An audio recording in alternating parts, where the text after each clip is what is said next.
Subscribe to LearnCab and hit the bell icon to get notified. Let's have a look at the frequency and due dates of GSTR 1 and GSTR 3B. GSTR 1, the details of outward supplies. GSTR 3B, the summary return. Friends, as regards as GSTR 1 is concerned, the applicable section and rules are, it is section 37 read along with rule number 59. For GSTR 1, it is section 37 read along with rule number 39. For GSTR 3B, it is section 39 read along with rule number 61. So 37 read along with 59, 3B it's 39 read along with rule number 61. Let's have a look. Section 37, which speaks about the details of outward supplies. It needs to be filed on or before the 10th day of the month succeeding the said tax period. So it is on or before the 10th day of the month succeeding the said tax period. So it is 10th of the subsequent month. However, friends, there is a proviso which states that provided that the Commissioner may, for reasons to be recorded in writing by notification, extend the time limit for furnishing such details for class of taxable person as may be specified therein. So friends, section 37 first tells you 10th happens to be the due date. However, the proviso which is there, it states that the Commissioner is empowered to extend the due date. So friends, there is a notification which has come. That notification states that for each of the tax periods and for all the registered persons, for each of the tax period, the date is extended till 11th day of the month succeeding the tax period. So friends, section 37, the due date was 10th. Notification 83/2020, section 37 empowers the Commissioner to notify to extend the due date. Notification 83/2020 extends the due date to 11th of the subsequent month. So friends, the summary is something like this. As regards as the details of outward supplies concerned, section 37 prima facie tells you 10th. Thereafter, section 37 tells you that the Commissioner is empowered to extend the due date. The due date is permanently extended for all the future tax periods. The due date is extended till 11th of the subsequent month. So friends, the details of outward supplies, section 37 read along with rule number 59. Friends, if you had a careful look, section 37 nowhere uses the words GSTR 1. It only tells you the details of outward supplies needs to be filed in the form or in the manner as may be prescribed. It doesn't use the words GSTR 1. So now when we come to rule number 59, rule number 59 tells you the details shall be furnished in form GSTR 1. So friends, what is the summary so far? The summary so far is GSTR 1, details of outward supplies needs to be given. Source, it is section 37 read along with rule number 59. Form, it is in GSTR 1. Due date is going to be 11th of the subsequent month. Now comes section 39, section regarding the returns. Now friends, we are talking about GSTR 3B, the summary return.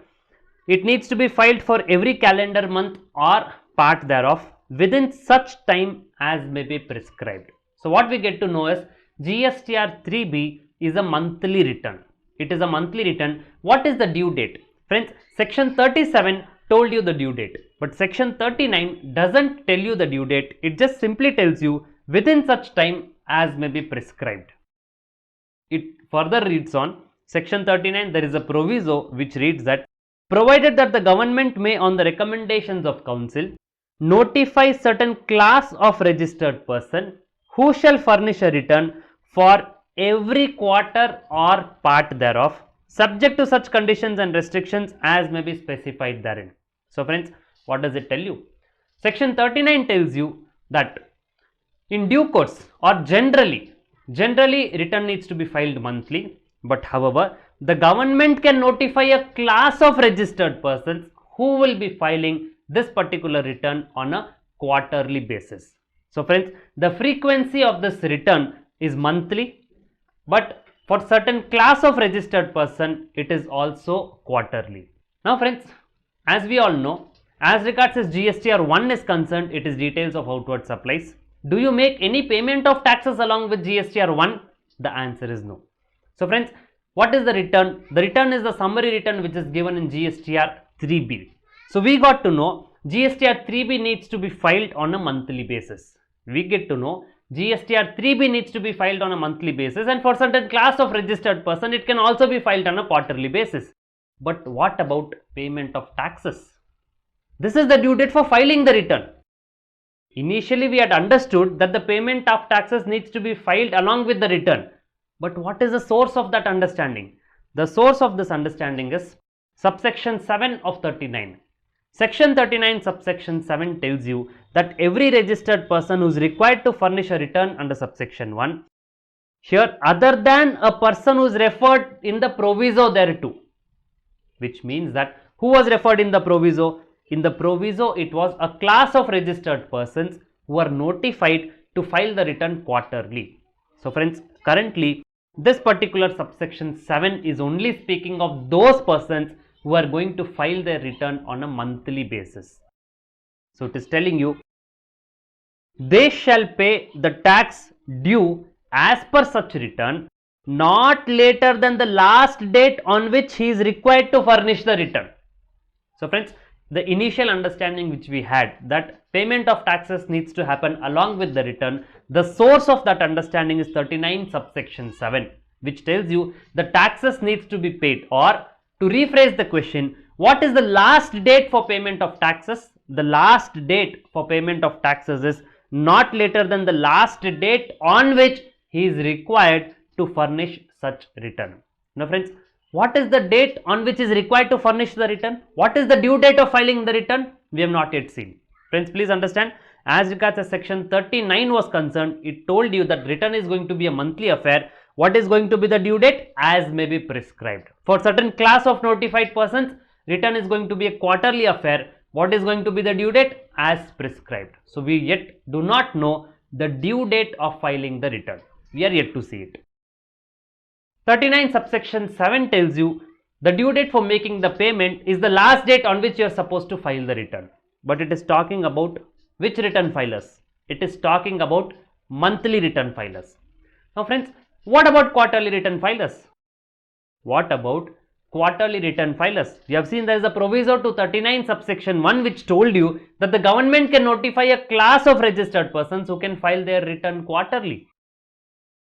39 subsection 7 tells you for monthly return filers, the last date for making the payment is going to be on or before the due date of filing the return. The last date for making the payment shall be the last date on which is required to furnish the return. 39 subsection 7, as we are seeing it in this slide, doesn't talk about the due date for making a payment for quarterly return filers. So then the question comes, what is the due date for making payment of taxes for quarterly return filers? There is a proviso to 39 subsection 7 which tells you, provided that every registered person who is furnishing a return under proviso to subsection 1, which means who is opting or who is notified to file his returns on a quarterly basis, he shall pay the tax due during a month. I repeat, he shall pay the tax due taking into account the inward and outward supply of goods and services, input tax credit, avail tax payable and such other particulars during a month in such form and manner and within such time as may be prescribed. So friends, here there is a slight deviation when you are going to compare it with monthly return filers. Friends, as regards as monthly return filers is concerned, what is the due date of their payment? The due date of their payment is the last date on which they are supposed to file the returns. But friends, as regards as quarterly return filers is concerned, this particular provision doesn't tell you the due date for making the payment for quarterly return filers is going to be the last date on which you are supposed to file the return. This is not being told. Had this being told, the due date for making the payment also would have been on a quarterly basis. But friends, the government wants the revenue faster. So therefore, even though you are filing the return on a quarterly basis, but still you will have to pay the taxes on a monthly basis. By which date? As prescribed. By which date? As prescribed. So friends, what do we understand so far? Frequency and due dates. 39 subsection 1, which means your monthly returns. Return is monthly, payment also is monthly. What is the due date? For return as prescribed. For payment as per return. Whatever is the last date for file the return, that is the last date to make the payment of taxes. 39 subsection 1 proviso, which speaks about quarterly return filers for a class of notified persons. Return is quarterly. Return is quarterly, but friends, payment is not quarterly, payment is monthly. Payment is monthly because 39 subsection 7 proviso told you payment needs to be made on a monthly basis. What are the due dates? For return, it is as prescribed. For payment, it is not as per return. For payment, it is not as per return because if payment also was as per return, it would have been a quarterly payment. So friends, here payment is as prescribed. Payment is going to be monthly. Monthly by which date? It would be prescribed. It would be prescribed in the rules. So friends, as regards as this quarterly return filers are concerned, it is something called as QRMP, quarterly return monthly payment. As regards as the persons who are notified under 39 subsection 1 proviso, it is a QRMP, quarterly return and monthly payment. As regards as the persons who are covered under 39 subsection 1, it is MRMP, monthly return, monthly payment. So now friends, rule number 61. We are yet to see the due dates. We are yet to see which form the return is going to be filed. We all know it is 3B, but what is the source of it? The source of it is rule number 61. Rule number 61 tells you returns shall be furnished in form GSTR 3B. Returns shall be furnished in form GSTR 3B for each month, which means it is speaking about the monthly return. For each month on or before 20th day of the month succeeding such month.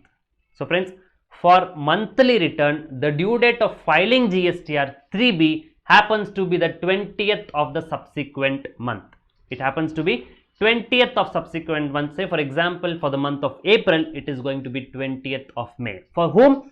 For monthly return filers. What about quarterly return filers? There are persons who are notified who are eligible to file their GSTR 3B on a quarterly basis according to proviso to 39 subsection 1. What is their due date? Let's read on further. Proviso to 39 subsection 1. For each quarter or part thereof, there are two different dates given for registered persons who are registered in different states. So here we have category A states and category B states. Category A states and category B states. Now friends, as regards as category A is concerned, we are talking about quarterly return filers. Their due date happens to be 22nd of the month succeeding such quarter. So friends, those registered persons who are registered in category A states, who are registered in the states who are there in this category A, for them the due date is going to be 22nd of the month following the end of the quarter. For example, if I am supposed to file the quarterly GSTR 3B for April, May and June, my due date is going to be 22nd of July. My due date is going to be 22nd of July if I am in category A. Who are all there in category A? That you need not remember. That is not relevant for the purpose of examination. For example, you have Tamil Nadu and Telangana who are there in category A. So any person who is registered in the state of Tamil Nadu, and if he is filing his return quarterly, for him the due date is going to be 22nd of the month following the end of the quarter. Likewise, for those persons who are registered in the states which are listed in category B, for them the due date happens to be 24th of the month succeeding such quarter. So it is 24th of the month following the end of the quarter. Example is Rajasthan and UP. Let's suppose if there is a person who is registered in the state of Rajasthan, for the quarter April, May and June, if he has to file GSTR 3B, his due date is going to be 24th of July. His due date is going to be 24th of July. Friends, why this staggered due dates? Why have they staggered this due dates? Friends, the reason is very simple.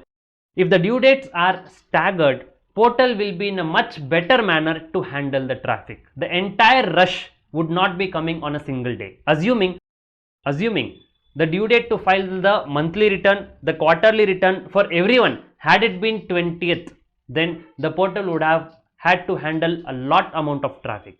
So friends, to handle the traffic in a much efficient manner, the due dates have been staggered. So friends, what is it that we have understood so far? So far, GSTR 3B, what is the source? Section 39 read along with rule number 61.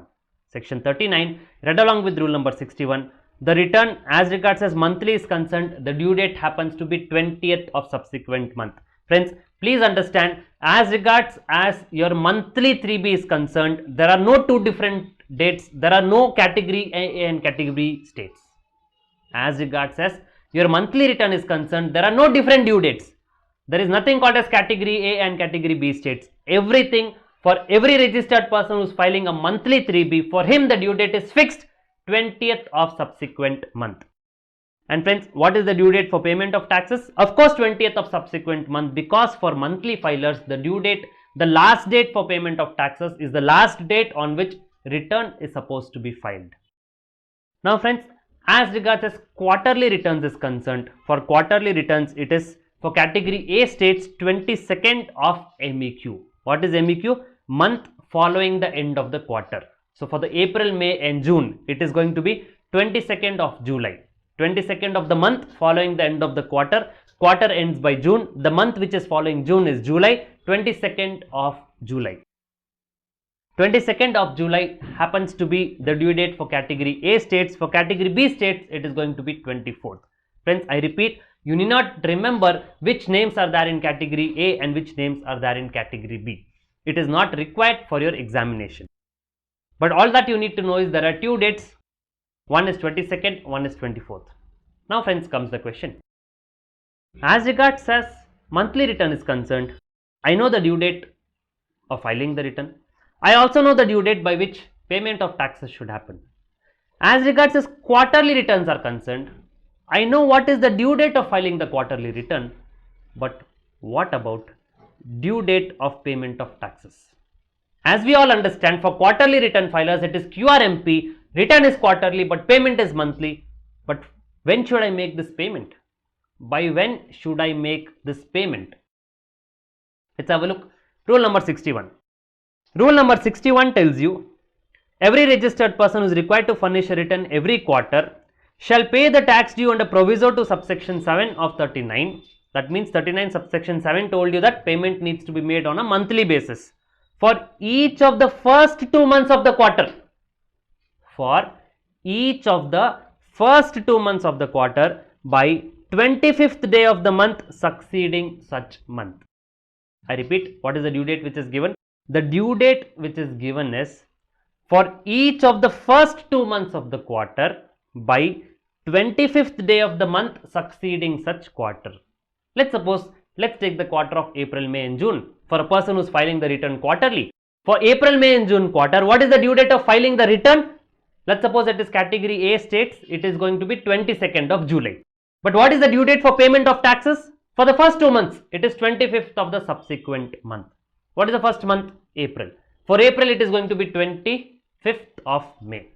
What is the second month? May. For May, it is going to be 25th of June. But friends, are there only 2 months in a quarter? There are 3 months in a quarter. What about the due date for payment of taxes for the month of June? Friends, please understand, for the month of June, anyways you are going to file the return for this quarter April, May and June by 22nd of July. So by 22nd of July, you will have to pay the taxes. I repeat, by 22nd of July, when you are going to file the return for the tax period April, May and June. Please understand, for the quarterly return filers, the tax period is quarterly. So for April, May and June, when you are going to file the returns on a quarterly basis on 22nd of July, so when you are going to file the return, along with it is going to be the last date when you are going to make the payment of taxes for the month of June. And friends, there is a proviso which states that the commissioner can extend these due dates. Now friends, what is it that we have seen so far? Friends, as regards as monthly return is concerned, the due date for return is 20th of subsequent month. The due date for payment also is 20th of subsequent month. Friends, as regards as quarterly return is concerned, it is 22nd of MEQ or 24th of MEQ. For category A, 22nd of month following the end of the quarter. For category B, 24th of the month following the end of the quarter. What is the due date for payment of taxes? For the first and second month, it is 25th of the subsequent month. For the third month, naturally in the next month you are going to file the return. For the month of June, by 22nd or 24th July, you are going to file the return. So that would become the due date for payment of taxes for the tax period April, May, June for the month of June. Let's take an example. So friends, for the tax period April, May and June, let's suppose it is a person who has to file his return on a quarterly basis. For him, the due date of filing this return for the quarter April, May and June will either be 22nd or 24th. The due date for payment of taxes for April, 25th of May, for May, 25th of June, for the month of June in the tax period April to June, he needs to file by 22nd of July if he is in category A, by 24th of July if he is in category B. Let us just brush up whatever we have seen so far. We have seen GSTR 1. I repeat, we have seen GSTR 1 is a monthly affair. It needs to be filed by. The section told you 10th of the month, but the notification extended it to 11th of the succeeding month. Now friends, we have seen GSTR 3B. It was a monthly affair as well as quarterly affair. We have seen what is the due date of filing of returns. We have also seen what is the due date of payment of taxes. Now please tell me friends, is there some mismatch which is there? What is the mismatch? Friends, please understand, as regards as GSTR 3B is concerned, you have a monthly return, you also have a quarterly return. As regards as GSTR 3B is concerned, you have a monthly return, you also have a quarterly return. But friends, as regards as GSTR 1 is concerned, what we have understood is only a monthly return. Now friends, please tell me, GSTR 3B, why have they kept two options, monthly and quarterly return? Friends, quarterly return, what do you think? Who are going to be the class of registered persons who are going to be notified for the purpose of filing quarterly returns? Are they going to be big taxpayers? The answer is no. They are going to be SMEs, the small and medium enterprises. The government wants to reduce the burden of tax compliance on them. So therefore, what they have done is they have kept the frequency of return filing as quarterly. For small and medium enterprises. It is not for large enterprises. So friends, what was the purpose? What was the intent? The intent was the compliance on them should come down. The burden of compliance on them should come down. Let's suppose one returns needs to be filed on a monthly basis. You need to pay the professional fees to a consultant on a monthly basis. If suppose the return is being filed on a quarterly basis, you need to pay the professional fees to the consultant on a quarterly basis. So therefore, the compliance burden would come down on these SMEs. This was the intent behind introducing quarterly return. Now friends, if GSTR 1 is kept monthly, whether that intent is fully satisfied? The answer is no. If GSTR 3B is quarterly, so one, you ask a taxpayer every month you file GSTR 1 and then you file GSTR 3B on a quarterly basis, he would say it is almost similar. So if GSTR 3B is on a monthly and quarterly basis, if you want to really achieve the intent, you also have to keep GSTR 1 on a monthly as well as quarterly basis. So now friends, this notification 83/2020, let's have a look at the next proviso. The proviso tells you, provided that the time limit for furnishing the details of outward supplies for form GSTR 1 of the said rules for the class of registered persons who are required to furnish return for every quarter under 39 subsection 1 proviso, it shall be extended till 13th day of the month succeeding such tax period. Friends, what is the tax period for quarterly return filers? It is quarter. So what is the due date for filing GSTR 1 for quarterly return filers? It is 13th of the month following the end of the quarter. It is 13th of the month succeeding such tax period, means succeeding such quarter. So therefore, for April, May and June, the due date for filing GSTR 1 is going to be 13th of July. So friends, as regards as GSTR 3B is concerned, you have monthly and quarterly. As regards as GSTR 1 is concerned, that also is monthly and quarterly. So friends, The summary so far, whatever we have discussed, is something like this. GSTR 1, monthly due date is 11th of subsequent month. Section told you 10th, permanently extended till 11th. So monthly, let's have a look at the monthly affair first. GSTR 1, monthly due date 11th of subsequent month. 3B return 20th of subsequent month. Payment of taxes 20th of subsequent month. Done with monthly filers. Monthly filers needs to file their GSTR 1 by 11th of subsequent month. File their GSTR 3B by 20th of subsequent month and pay their taxes by 20th of subsequent month. Now friends, how about quarterly filers? For quarterly filers, GSTR 1 needs to be filed by 13th of the month following the end of the quarter. For the quarter April, May and June, they will be filing by 13th of July. Return by 22nd or 24th of the month following the end of the quarter. If you are in category A state for April, May and June, it is going to be 22nd of July. If you are in category B state for April, May and June, it is going to be 24th of July. Due date for payment of taxes. Due date for payment of taxes for the first and second month, 25th of the subsequent month. For the third month, of course, it is going to be along with the return. So friends, this is what we have studied so far. If you have concentrated on the last 5 minutes, it is more than sufficient. You already know what we have discussed in the last 20 minutes or so. Let's take a case, friends. Let's say there's a buyer, a registered person under GST. Now friends, this is the data for the tax period April. He makes a purchase from two of the suppliers, Big B and Small b. From Big B he purchases 1,18,000 GST. From Small b he purchases 50,000, 9,000 GST. Total purchases 1,50,000 and 27,000. The sales which he is making, he makes a B2B sales 2,36,000 GST. Total sales during the month 2,36,000. Now friends, the suppliers Big B and Small b. Big B is operating under MRMP. What is MRMP? MRMP is monthly return and monthly payment. Small b is operating under QRMP. What is QRMP?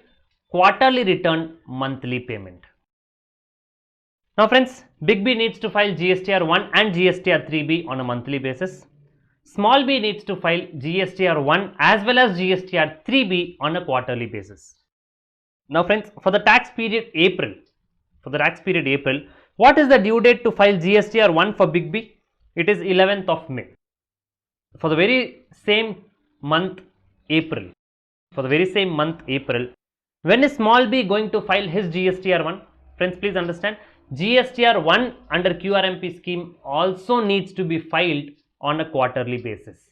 And what is the due date? It is 13th of the month following the end of the quarter. So friends, this particular invoice, it would be furnished in his GSTR 1 when he is going to furnish his GSTR 1 on or before 13th of July. So for April, May and June, he will be filing his GSTR 1 in 13th of July, on or before 13th of July, and the supply which is made by him in the month of April will be included in his GSTR 1 by 13th of July. So now friends, please understand, whatever is reported in GSTR 1 of the supplier would correspondingly appear in GSTR 2A and 2B of the recipient. Now please tell me friends, when this particular recipient, this particular buyer,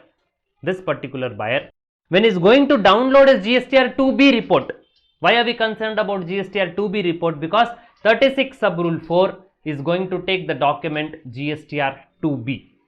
So now friends, when this buyer, for the purpose of computing what is the amount of taxes which he is supposed to pay, how much is his output tax? His output tax happens to be 36,000 rupees. How much is his input tax? Input tax available in his books is 27,000 rupees. But can he take this 27,000 rupees fully? The answer is no. He has to comply with rule 36 sub rule 4. He would be downloading GSTR 2B for the tax period. He would be downloading GSTR 2B for the tax period April.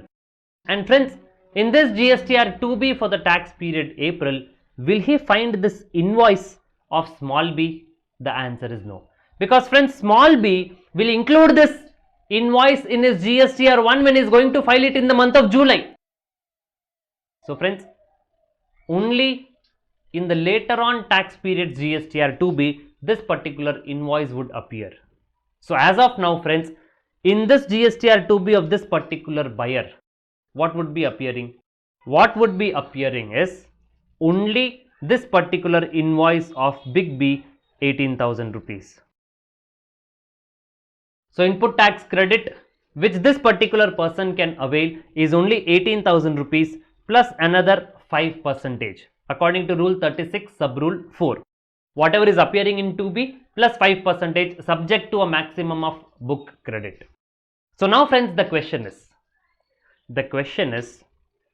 this buyer in a position to take the entire credit of this 9,000 rupees? The answer is no. And what is the reason for this? The reason for this is it is not appearing in 2B. When it is going to appear? It is going to appear later on when he is going to file. So what this buyer is going to do?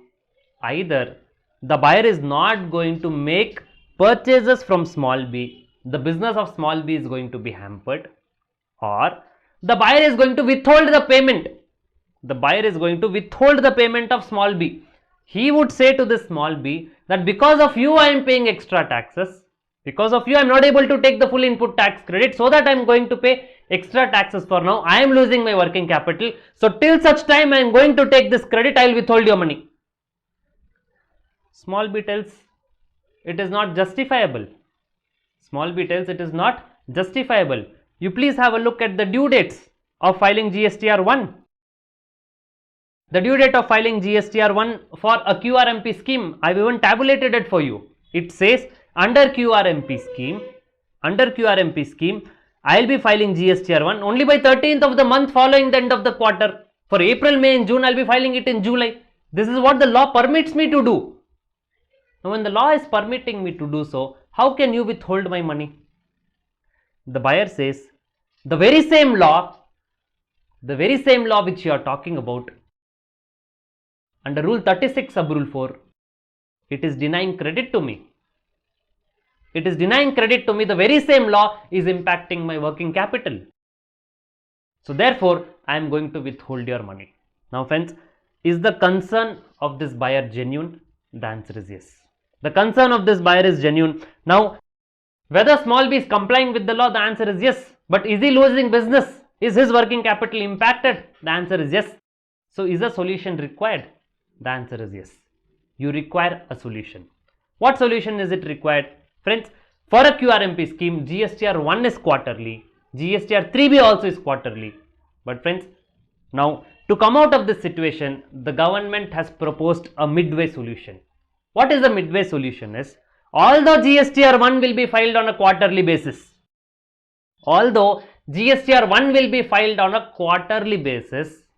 but for each month, the government says, for each month, I would give you a facility to upload the invoices on a monthly basis.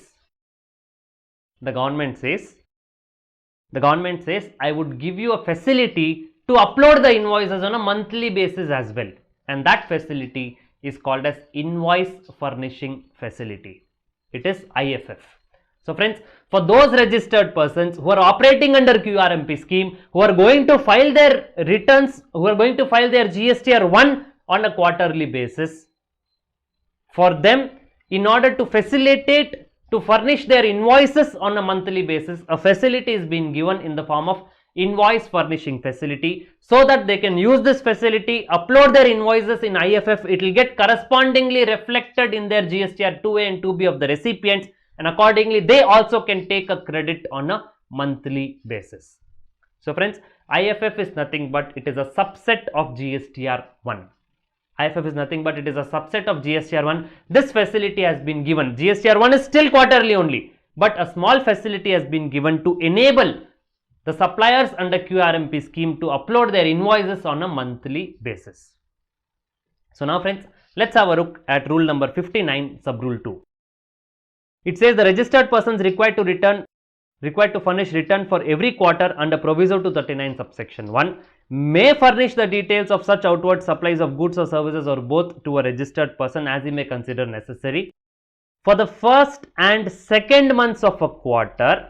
I repeat, for the first and second months of a quarter up to a cumulative value of 50 lakh rupees in each of the months using invoice furnishing facility. So friends, whether this IFF facility is given for all the 3 months, the answer is no. It is only given for the first and the second month. Why is it not given for the third month?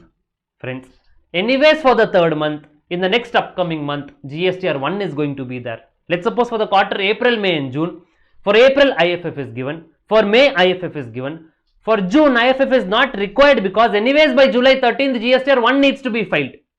So therefore, this IFF facility is given for the first and the second months of a quarter. Now what is the due date? It tells you it needs to be filed from first day of the month succeeding such month till 13th day of the said month.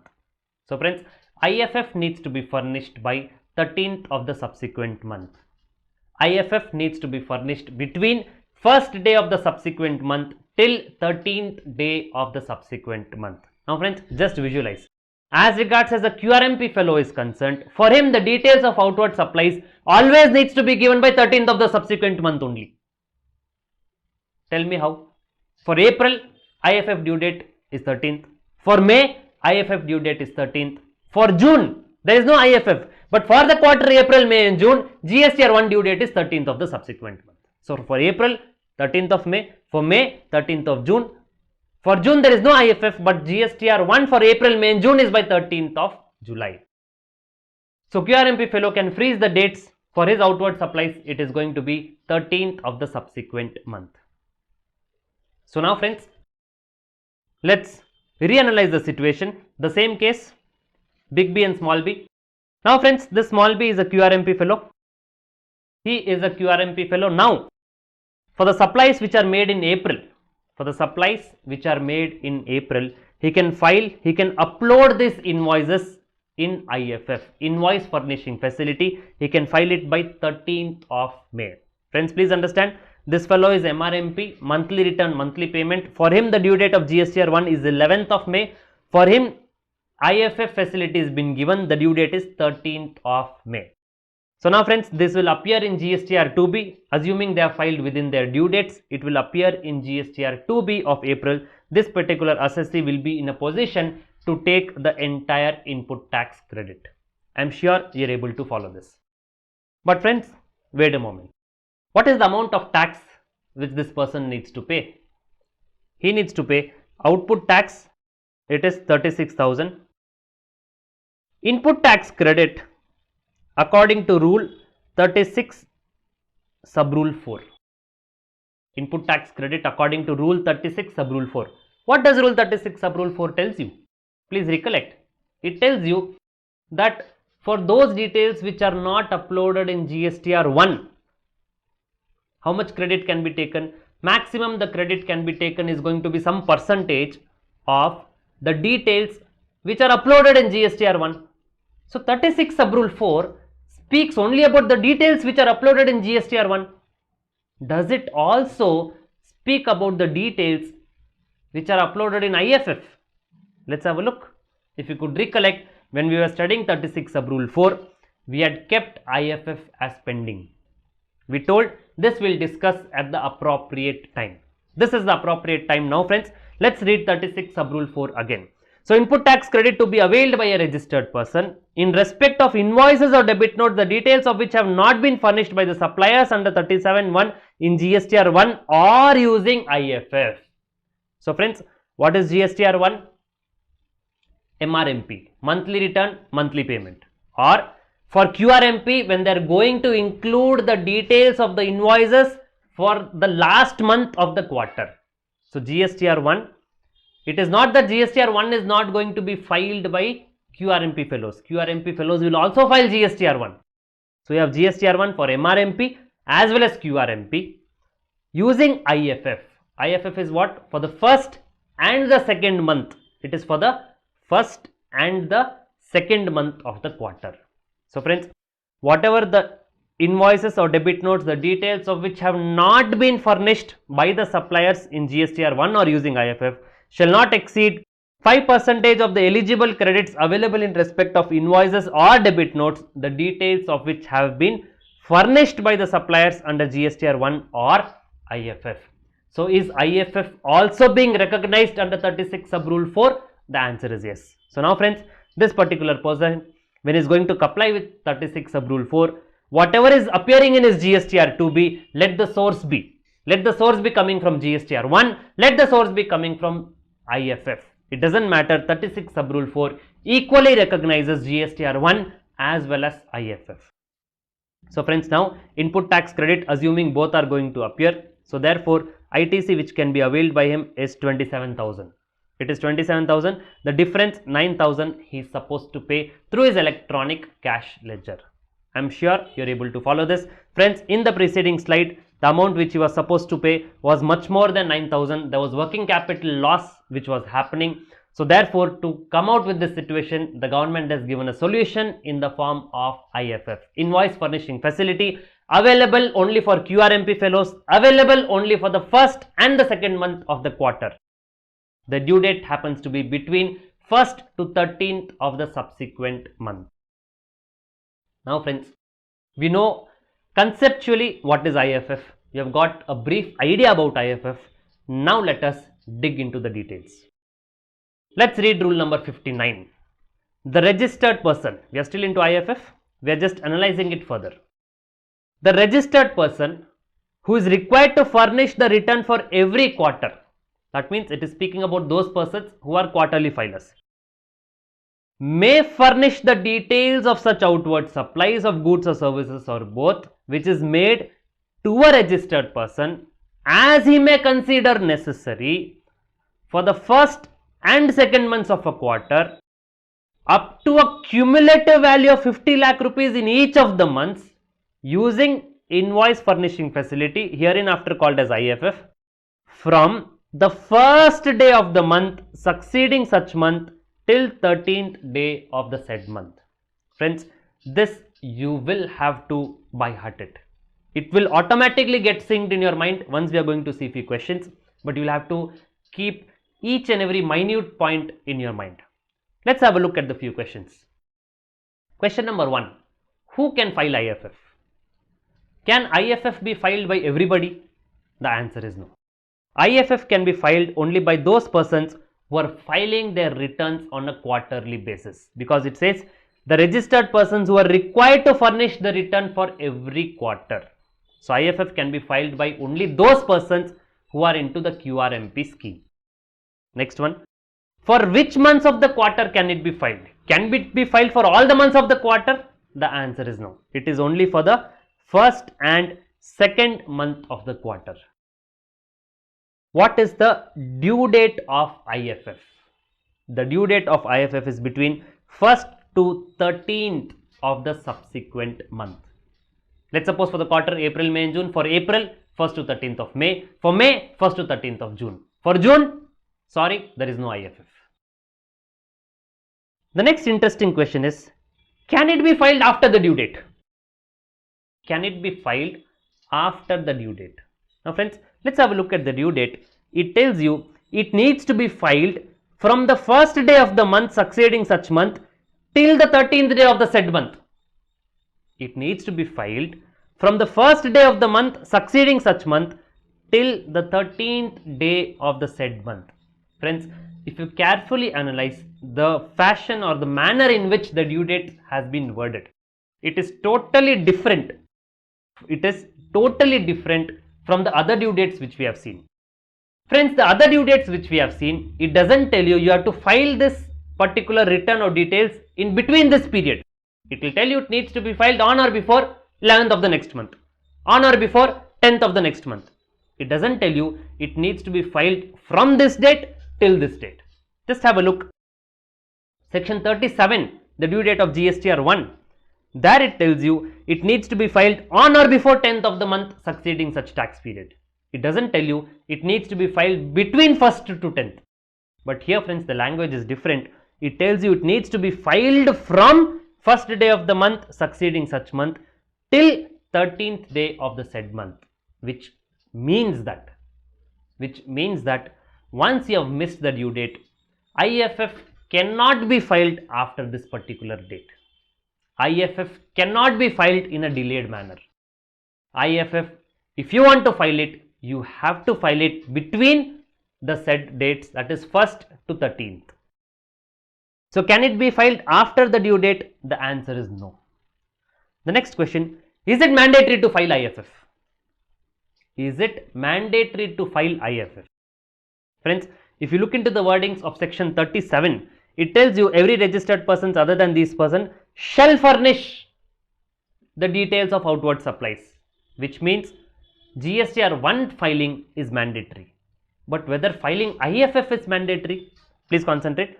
It tells you the registered persons who are required to file returns every quarter may furnish the details of such outward supplies.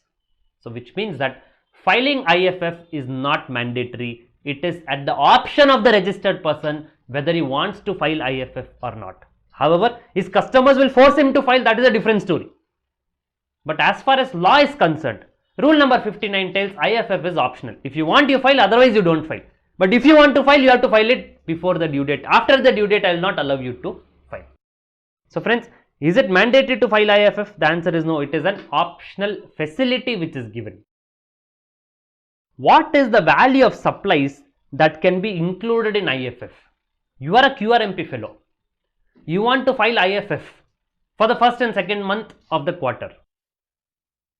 Can you upload invoices for any turnover? The answer is no. There is a restriction which is being placed. What is the restriction? It tells you up to a value of 50 lakh rupees in each of the months. It tells you up to a value of 50 lakh rupees in each of the months. So for the first month, you will have 50 lakhs. The second month also, you will get 50 lakhs. So friends, the maximum volume or the maximum amount, the maximum value which you can include in IFF is going to be 50 lakh rupees. Beyond that, you cannot include it in IFF. So friends, what is the value of supplies that can be included in IFF? It is 50 lakhs. Next one, can B2C supplies also be included in IFF? Friends, please tell me, what is the purpose of IFF? Why did the government first of all introduce IFF? IFF was introduced because the customers were following up with the suppliers, the buyers were following up with the suppliers that they are not in a position to take credit.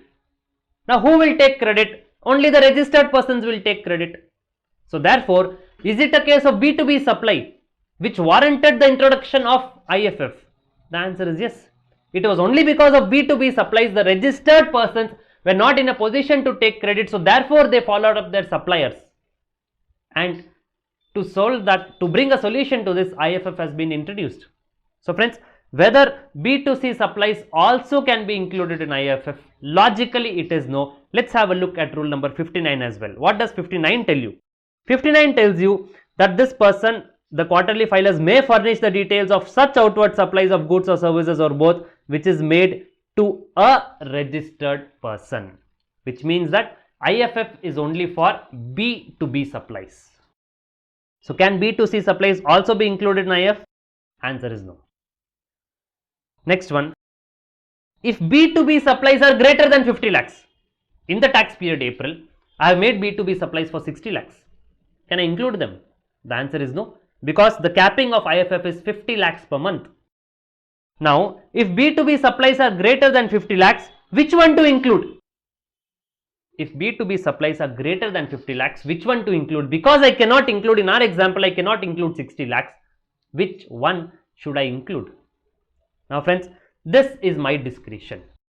This is my discretion. I would see who are the customers who are making me prompt payment.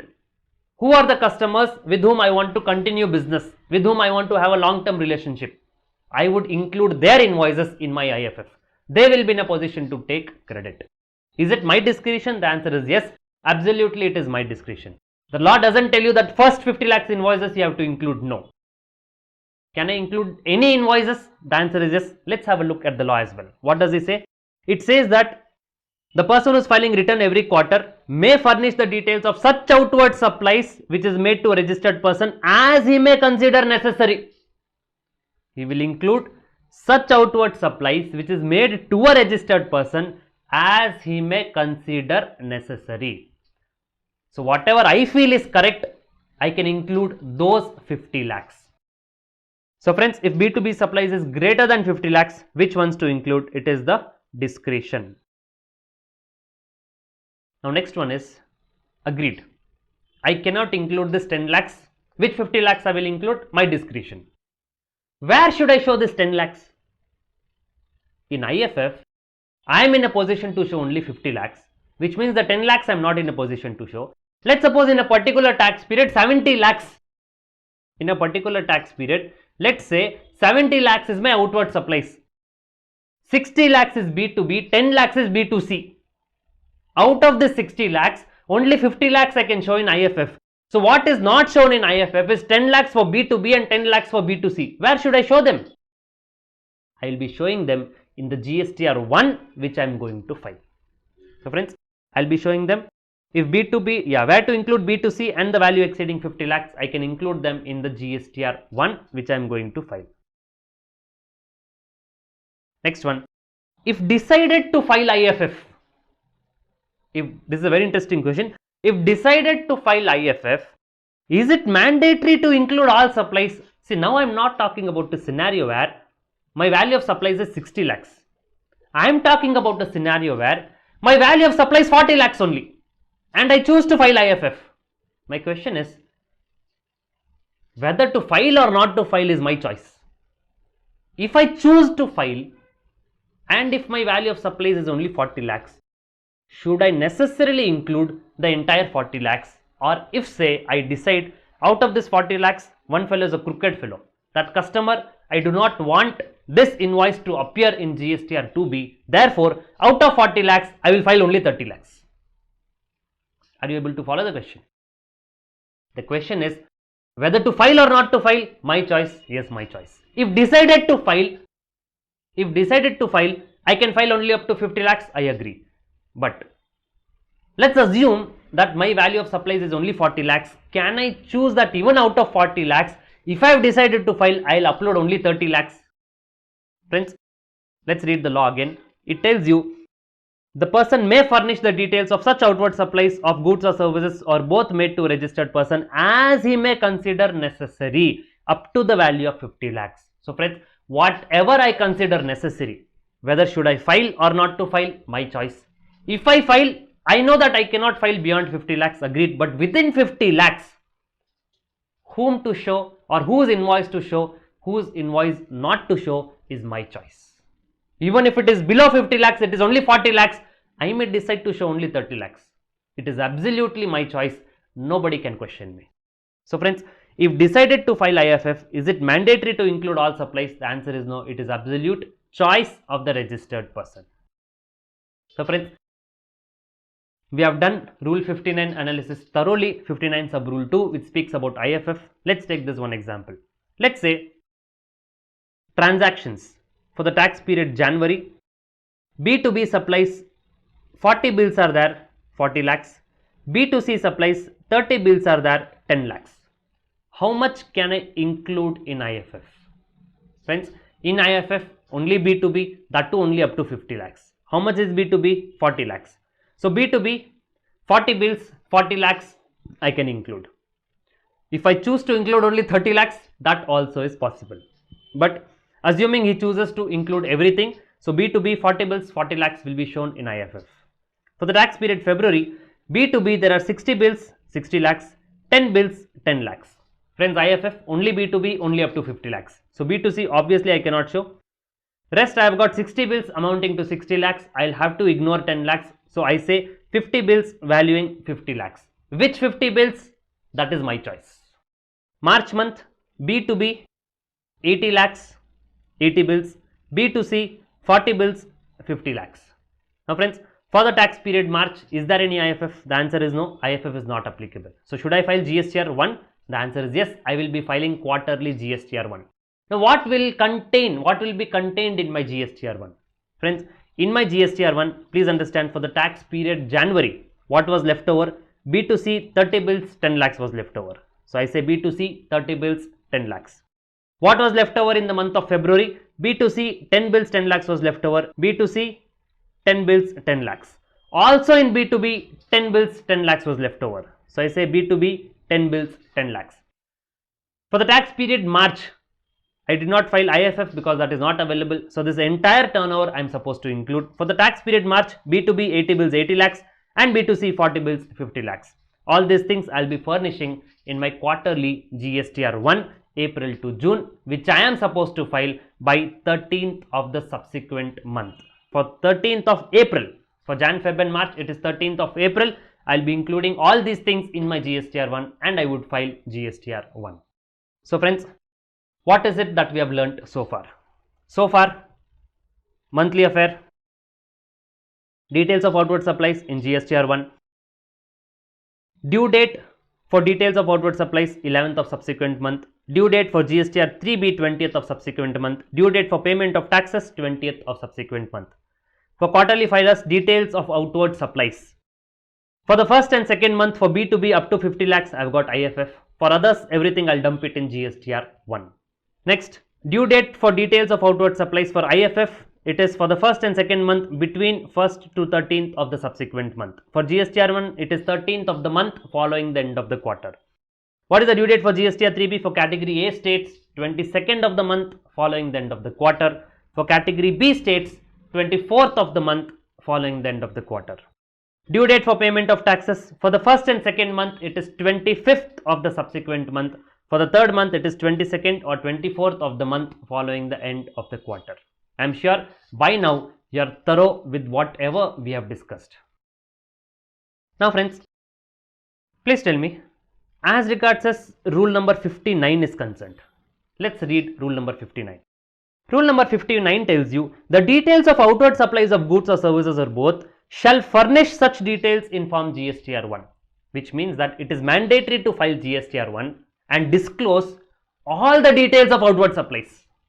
I repeat, it is mandatory to file GSTR 1 and whatever is the outward supplies which have been made needs to be disclosed in GSTR 1. So GSTR 1 is mandatory and entire details of outward supplies needs to be disclosed in GSTR 1. Subrule 2. IFF is optional. IFF is optional, which means the details of outward supplies may be included in IFF.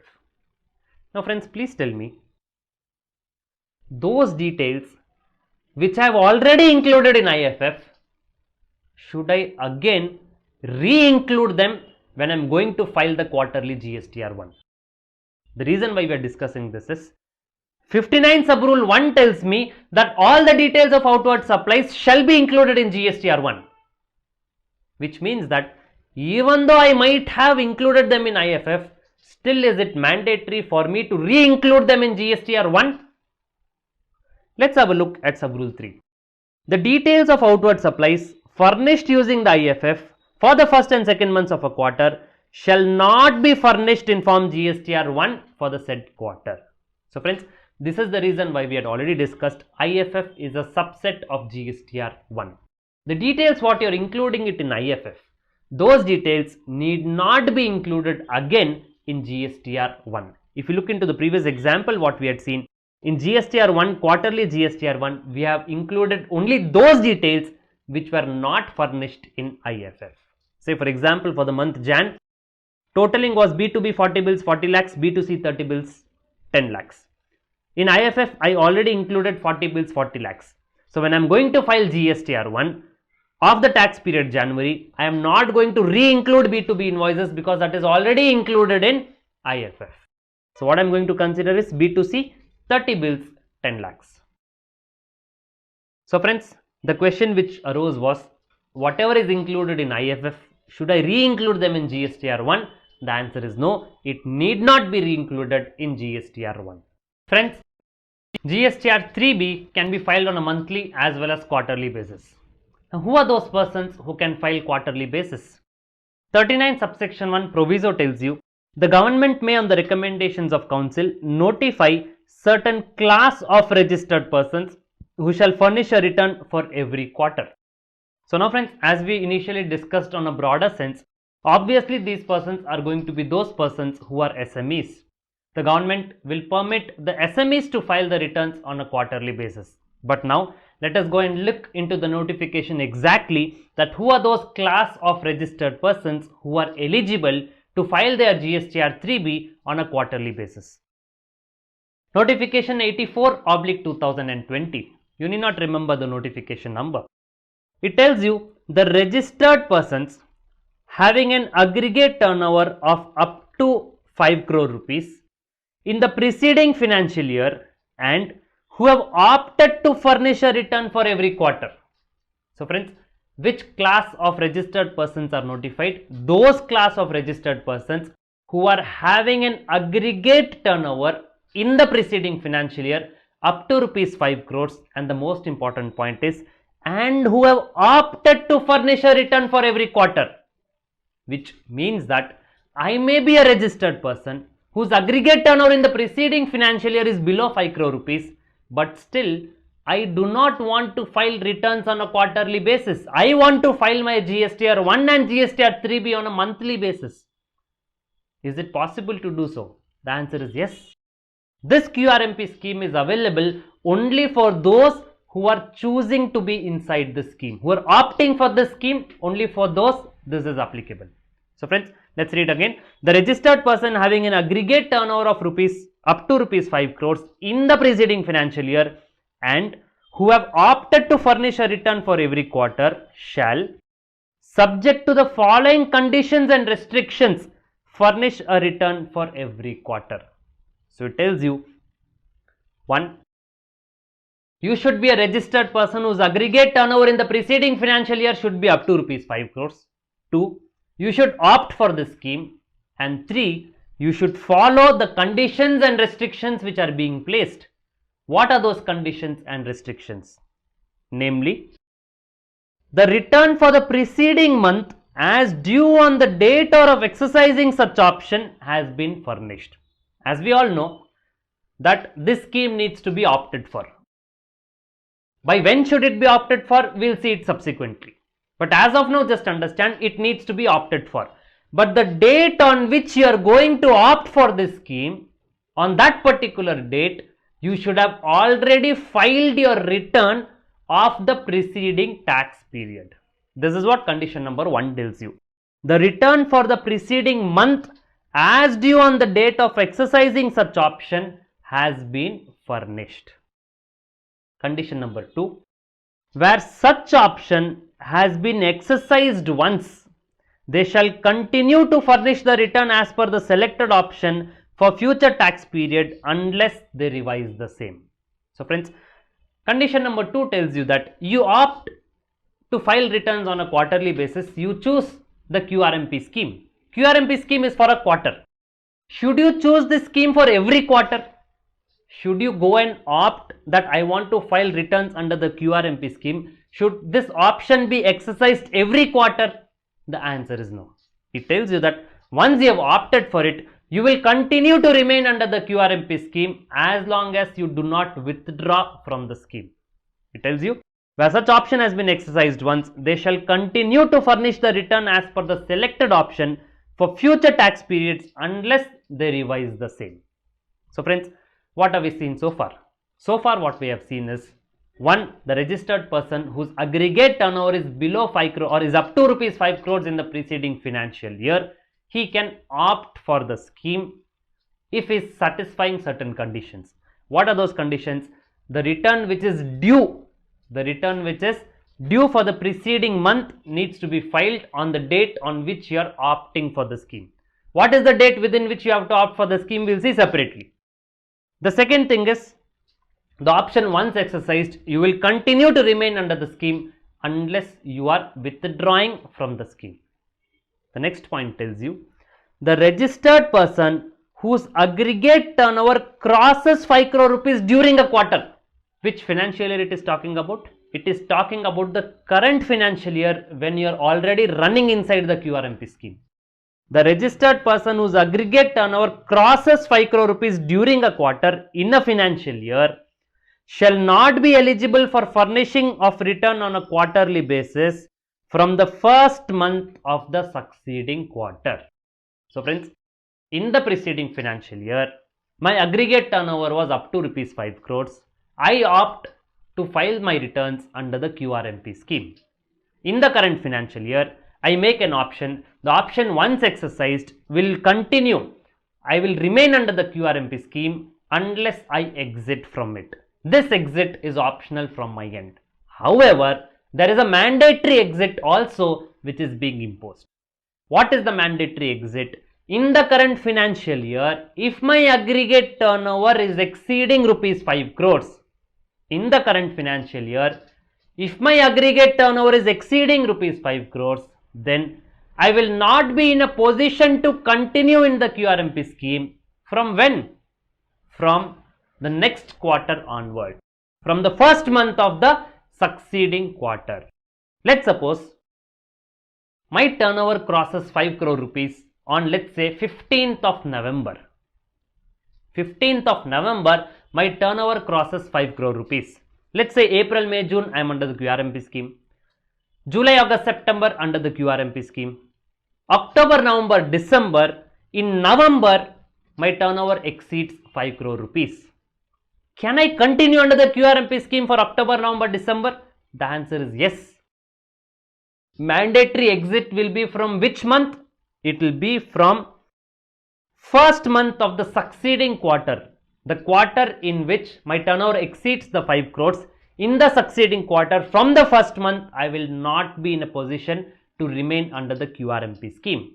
So in our example, October, November, December also under QRMP scheme. From Jan month onwards, I will not be in a position to operate under QRMP scheme. I will have to switch over to the MRMP scheme, which is monthly return, monthly payment. So friends, the conditions are registered person whose aggregate turnover in the preceding financial year is up to 5 crores. Conditions for opting return of the preceding month as due needs to be filed. Option once exercised valid for future tax periods until revised. Aggregate turnover of the current financial year when it is going to cross 5 crores in a quarter, not eligible for QRMP from succeeding quarter. This is what we have seen so far. Now friends, let's take an example. Let's say a person wants to opt for QRMP scheme from April onwards. That means from April, May, June quarter onwards, he wants to opt for the QRMP scheme. The date of opting, he wants to opt it on 28th of April. From which date can he opt? Till which date can he opt? We'll see it later on. For now, just understand he wants to opt for this QRMP scheme for the quarter April, May, June on 28th of April. Now, on 28th of April, the return for the month of March has not been filed. Can he opt for the scheme? Is he eligible to opt for the scheme? The answer is no, because the return of the preceding month as due has to be filed if you want to opt for the scheme. Situation number 2, date of opting 28th April. On 28th April, the return for the month of March is already been filed. So therefore, yes, I am eligible to opt for the scheme. Another scenario, let's say financial year X1, X2. For financial year X1, X2, the details are given. The aggregate turnover crosses 5 crores on 1st of November. I repeat, the aggregate turnover crosses 5 crores on 1st of November. Now friends, for financial year X1, X2, this person wants to go under the QRMP scheme. Assuming that the turnover in the preceding financial year, financial year prior to this, we will assume it was below 5 crore rupees. So now friends, for April to June, he can remain under the QRMP scheme. July to September, yes, he can remain under the QRMP scheme. Should he opt in again? The answer is no. He need not opt in again, because once opted, it will continue to operate under the QRMP scheme unless you optionally exit from it or you are mandatorily required to exit from it because your aggregate turnover has crossed 5 crore rupees in any of the quarters. Quarter 3, October to December. Now friends, if you have noticed, 1st of November, his aggregate turnover crosses 5 crores.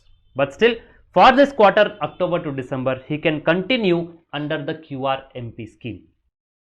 Friends, for the quarter Jan to March, he cannot continue under the QRMP. He has to come under the monthly return, monthly payment scheme. Now friends, what about the next financial year X2, X3? The data which is given is, in the next financial year X2, X3, his aggregate turnover is up to rupees 5 crores. The data which is given is assuming in the next financial year X2, X3, his aggregate turnover is up to rupees 5 crores. can he continue or can he pay taxes under the QRMP scheme? The answer is no. Why the answer is no is because if you want to opt or if you want to continue under the composition scheme, you have to satisfy the conditions, and one of the conditions is in the preceding financial year. In the preceding financial year, your aggregate turnover should be up to rupees 5 crores. For this case, in the preceding financial year, his aggregate turnover crosses 5 crore rupees. So therefore, irrespective of the aggregate turnover of the current year, for all the quarters of this financial year, he will not be in a position to operate under the QRMP scheme. Now friends, when to opt for the scheme? When should the scheme be opted? Friends, before reading the rule, let's do some common sense analysis. Friends, let's say quarter April to June. For the quarter April to June, if I want to operate under the QRMP scheme, when should I opt in? We are not going into the rule, we are just trying to visualize what should be the due dates within which I can opt as per the rule. Now friends, please tell me, for the quarter April to June, what is the first month? The first month is April. Now friends, the first month is April. Now, whether I am under MRMP scheme or I am under the QRMP scheme, I need to furnish the details of outward supplies. Yes. The details of outward supplies, by when should it be furnished? For the month of April, I need to furnish if it is say GSTR 1 or if it is IFF. So for the tax period April, if I am under MRMP scheme, I would start filing my GSTR 1 from 1st of May, because from 1st of May, the due date happens to be from 1st of May. From 1st of May, if I am under MRMP scheme, I will be filing GSTR 1. If I am under QRMP scheme, I will be filing IFF. That also I will do it from 1st of May itself. So therefore, for the quarter April to June, the first month of the quarter happens to be April. Should I not decide whether should I remain under MRMP scheme or should I operate under QRMP scheme? Should I not decide that I want to go with MRMP or QRMP? Should I not decide it before 1st of May itself? The answer is yes, because by 1st of May, if I am under QRMP, I will be filing IFF. If I am under MRMP, I will be filing GSTR 1. So one thing my common sense tells, the last date before which I should decide QRMP or MRMP should obviously be before 1st of May. What is before 1st of May? 30th of April. So friends, for the quarter ending April to June, whether I want to go under QRMP scheme, I will have to decide it by 30th of April. This is the end point I've got. What is the starting point? Friends, what is the quarter which is prior to this? Prior to quarter April to June, it is Jan to March. Now friends, applying the same logic, for the quarter Jan to March, if I want to operate under QRMP scheme for the quarter Jan to March, by when should I decide? Friends, what is the first month? January.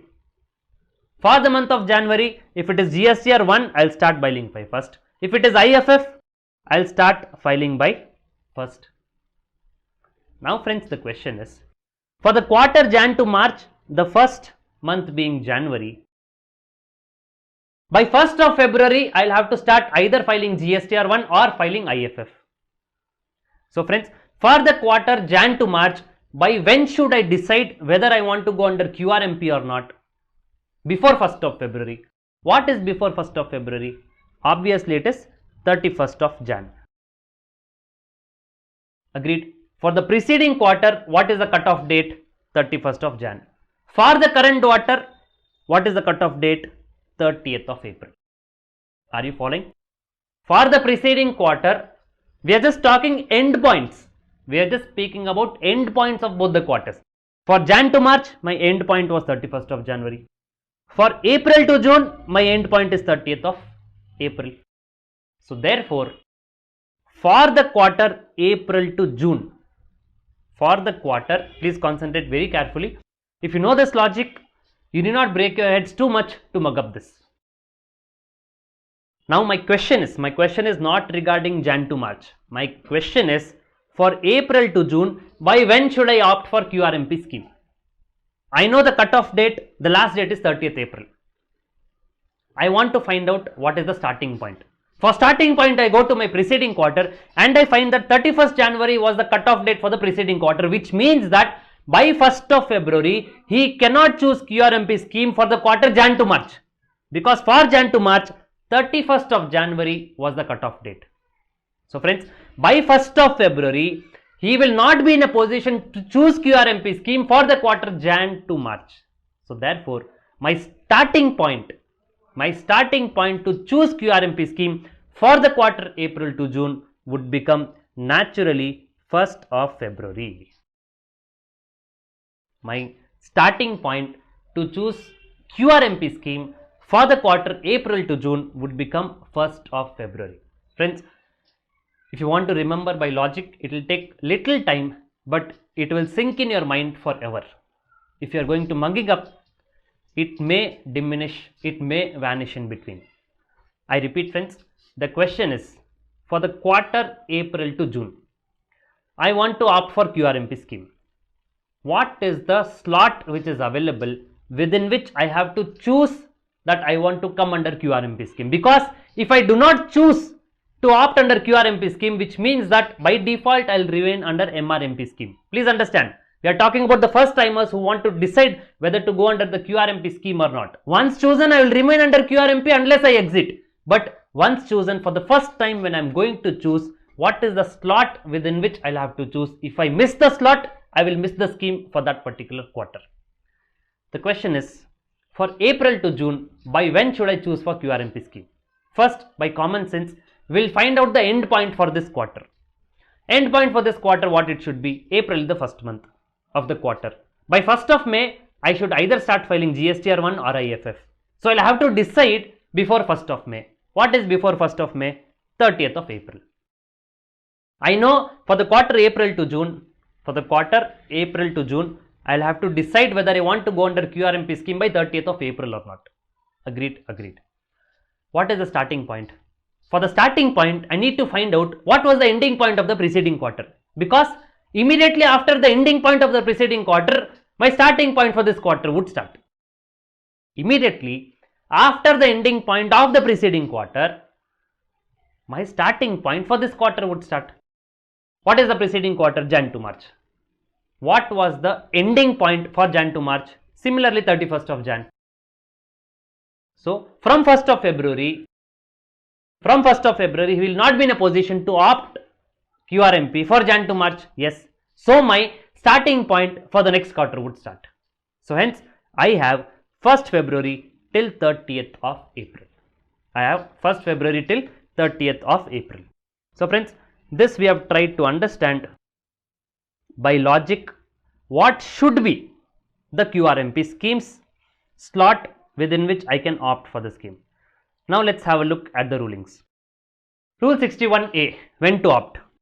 Every registered person who is intending to furnish a return on a quarterly basis shall, in accordance with the conditions and restrictions notified in this regard, indicate his preference for furnishing a return on a quarterly basis electronically on the common portal from first day of the second month of the preceding quarter. Assuming we are talking about the quarter April to June. So what is the starting point? From first day of the second month of the preceding quarter. What was the first day of the second month of the preceding quarter? 1st of February. Till the last day of the first month of the quarter. What is the first month of the current quarter? April. What is the last date? 30th of April. This is what even 61A tells you. So friends, by when should I opt for a quarter?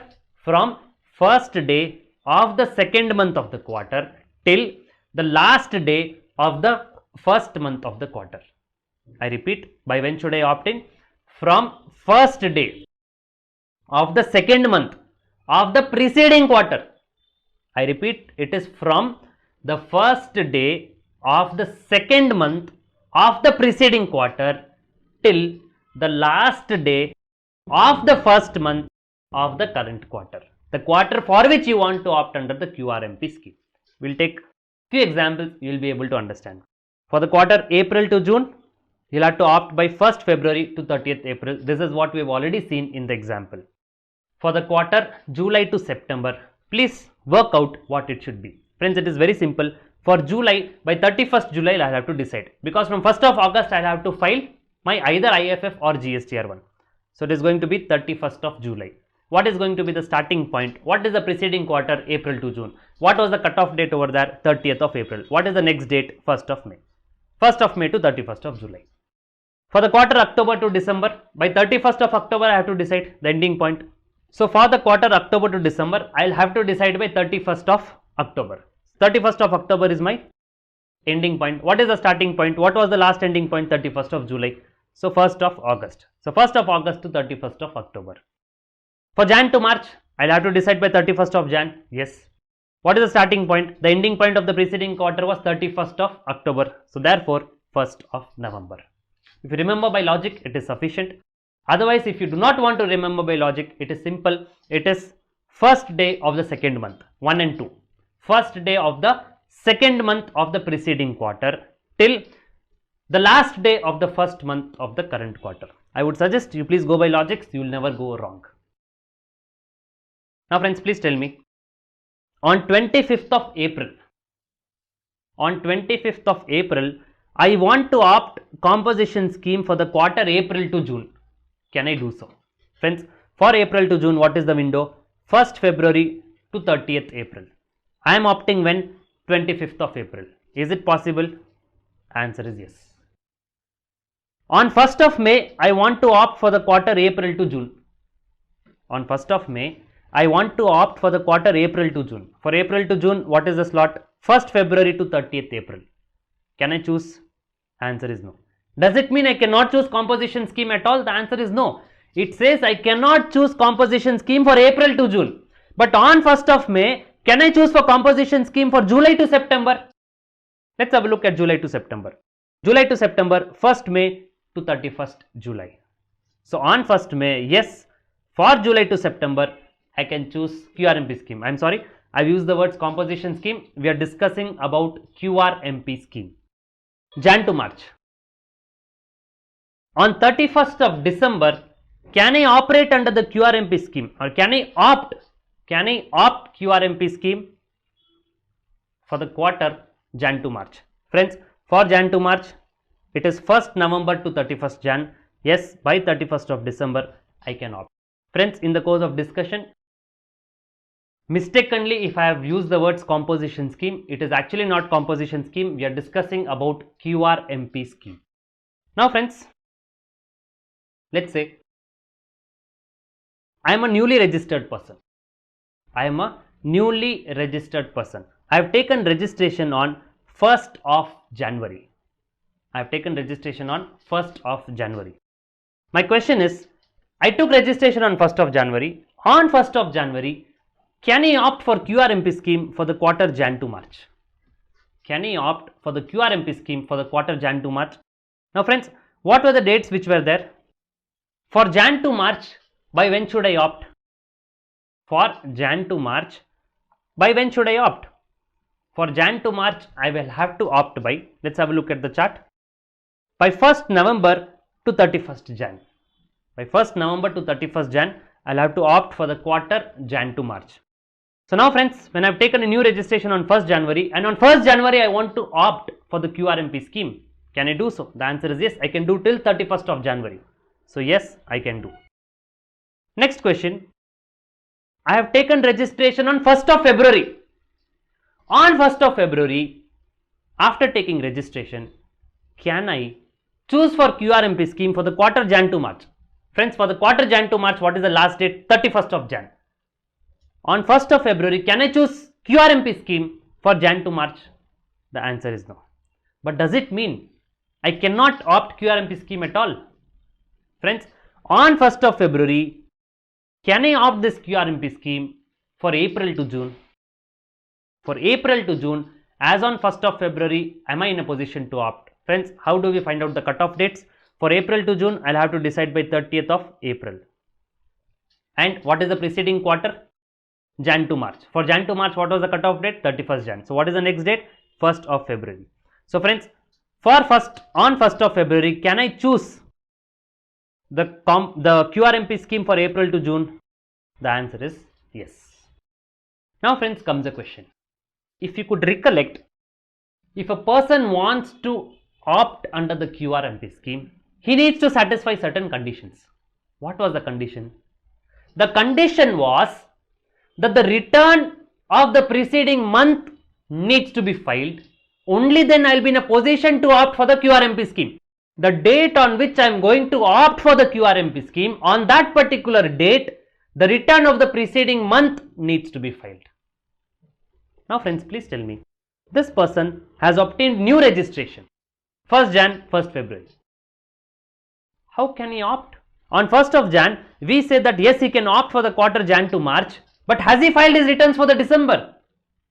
He has obtained new registration on 1st of January. How can he opt under this QRMP scheme? Is he not violating the conditions? Friends, let's have a relook at the condition.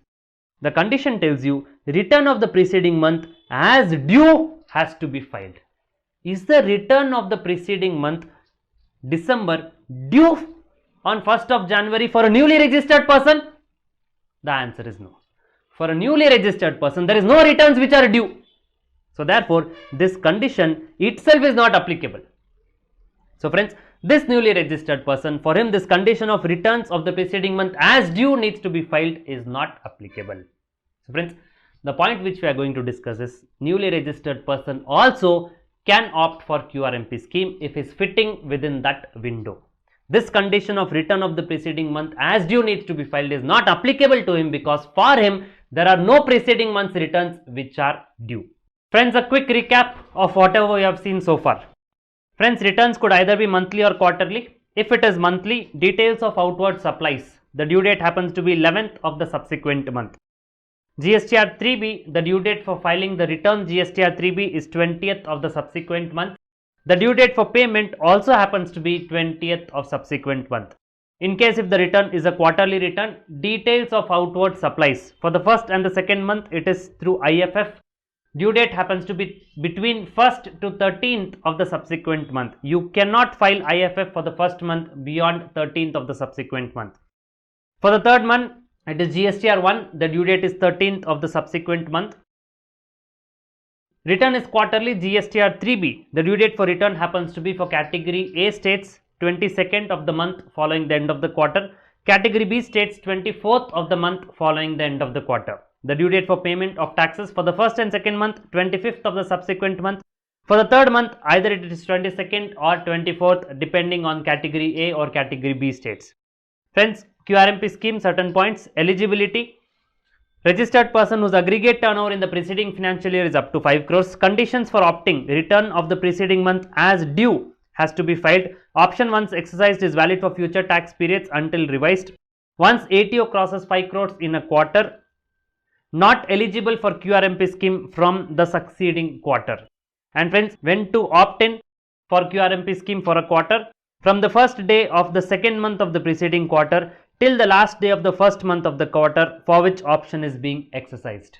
So friends, this is a small capsule of whatever we have discussed so far. If you have followed so far, if you remember so much, it is more than sufficient. Friends, let's have a recap of how the electronic ledgers function in the portal. Let's say for the tax period April, outward supply value is 1 lakh, GST is 18,000. Inward supply value is 60,000, GST thereon 10,800. So now friends, as regards as this liability of 18,000 is concerned, it will get debited.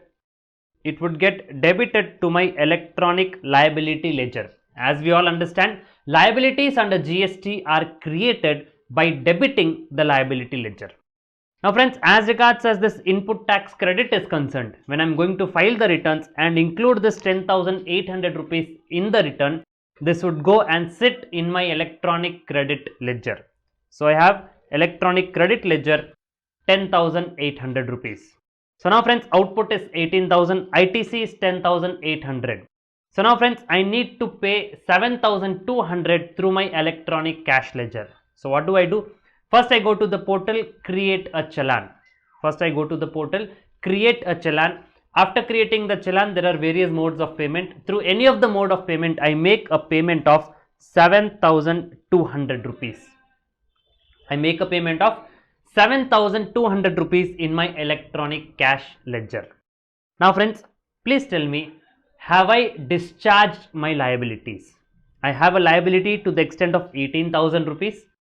Electronic credit ledger, I have got 10,800 rupees is going to go into my electronic credit ledger. 7,200 rupees I have deposited a challan, and my electronic cash ledger has got credited to the extent of 7,200 rupees. Now friends, my question is,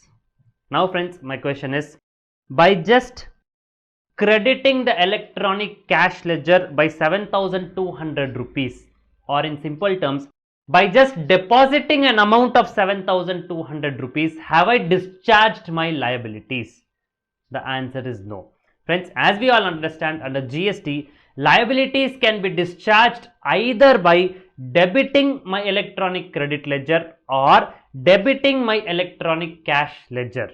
By merely depositing an amount in electronic cash ledger, it cannot be said that I have discharged my liabilities, for the reason that electronic cash ledger is as good as my bank account. It is nothing but a wallet of my own. Whether I keep the money in my bank account or I keep the money in electronic cash ledger, it is almost similar. Having 7,200 in my electronic cash ledger does not mean that this amount belongs to the government. It doesn't mean that this amount belongs to the government. When will this amount become of the government? When will this amount belong to the government? It is only when electronic cash ledger is debited from my electronic cash ledger, the amount will go and it will go into the account of government. So now friends, if I want to discharge the liability, I will have to debit my electronic cash ledger and debit the electronic credit ledger. How is this going to happen? When I am going to file the returns, I am going to give instructions for offsetting the liability. So friends, now when I am going to file the returns, I am going to say use 10,800 from my electronic credit ledger. So here 10,800 rupees comes from electronic credit ledger, and I would further say use 7,200 from my electronic cash ledger. So here you have electronic cash ledger 7,200. So now the liability of 18,000 which was created is getting discharged by debiting the electronic credit ledger to the extent of 10,800 and by debiting the electronic cash ledger to the extent of 7,200. Friends, I know this is a chapter of return filing. We are not discussing payment of taxes chapter where all these ledgers have been discussed. Then why is this discussion being brought up? This discussion is being brought up just to revise that when can it be said that you have made a payment of taxes from your electronic cash ledger? Whether it is when you deposit the amount in electronic cash ledger or it is whether when you are debiting the electronic cash ledger and correspondingly your electronic liability ledger gets credited. Friends, it is only when you are going to debit your electronic cash ledger, it is said that you have discharged the taxes. So long as the amount is going to remain in your electronic cash ledger, it cannot be said that you have made the payment of taxes. It is as good as the money is lying in your own bank account. Now friends, having said this, having already understood this and revised this, let's have a look at the wordings of Rule 61, which tells that QRMP fellows have to pay taxes on a monthly basis. Quarterly returns, monthly payment. What is the due date? We know. Let's have a look at rule number 61. Every registered person required to furnish return every quarter shall pay the tax due under the proviso to 39 subsection 7 for each of the first 2 months of the quarter by, please read carefully, it is by depositing the said amount in GST PMT 06. It says what? By depositing the said amount. By depositing the said amount needs to be paid. So friends, here the requirement is totally different. For QRMP fellows, for the first and second month of the quarter, it is sufficient that they deposit the amount in electronic cash ledger, utilizing that amount is not required. By merely depositing the amount in electronic cash ledger, it is said that the compliance of the first and second month by due date is over if you merely deposit the amount in the cash ledger. Now friends, a question comes. Why is this being done so? Why is the government asking that you just deposit it, you do not utilize it from your electronic cash ledger, keep it in your cash ledger? It is as though from bank account you have transferred to another bank account. What is the reason for it? Why is the government asking merely to just deposit and keep quiet? We'll discuss this a little later. Keep this pending for a little later, maybe half an hour or so. We'll be discussing at that point of time. The reason why the government is merely asking to deposit, we'll discuss it later. But now, how is the objective of government being achieved? How is the objective of government being achieved?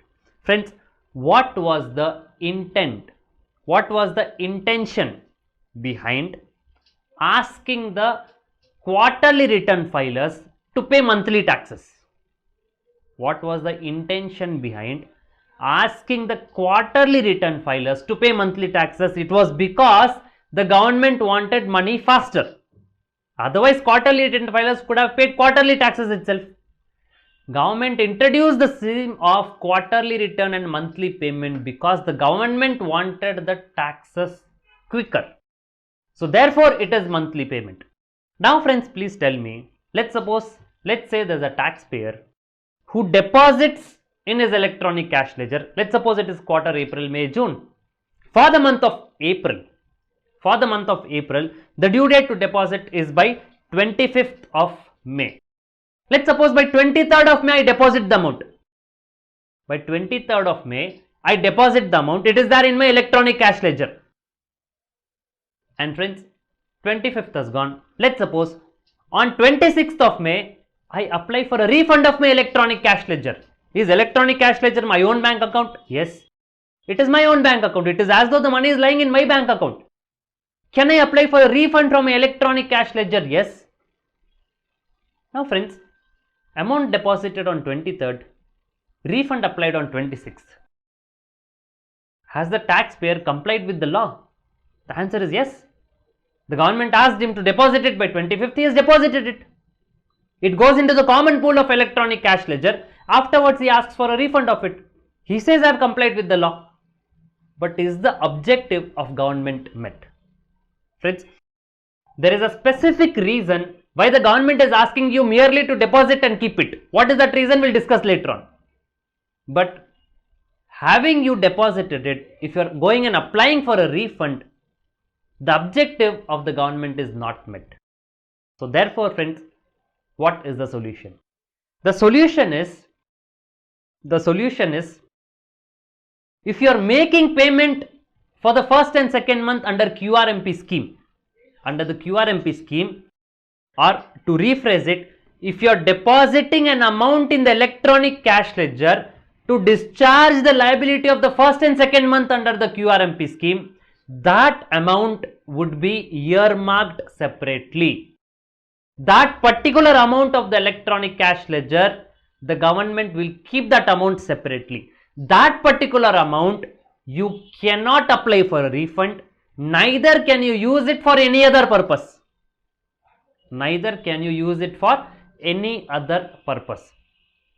So friends, as regards as the amounts which are deposited in cash ledger, for discharging the liability of the first and second month of the quarter, those amounts will be earmarked separately and it cannot be used for any other purpose, neither can it be applied as a refund. Till when? Until you file the return for the said quarter. The moment you file the return for the said quarter, and after that if there is any balance in the electronic cash ledger, you apply for a refund or you use it for any other purpose, that is your will and wish. But friends, here as regards as your deposits towards the first and second month of the quarter is concerned, it is sufficient if you merely make a deposit. But however, that amount which you are going to deposit will be earmarked separately. Now friends, please tell me, how is the government going to earmark this separately? How is the government going to know? Whatever amount you want to load, you load it in the electronic cash ledger. You do not have two separate cash ledgers. There is only one cash ledger. Whatever amount you are going to deposit, it is going to go into that cash ledger only.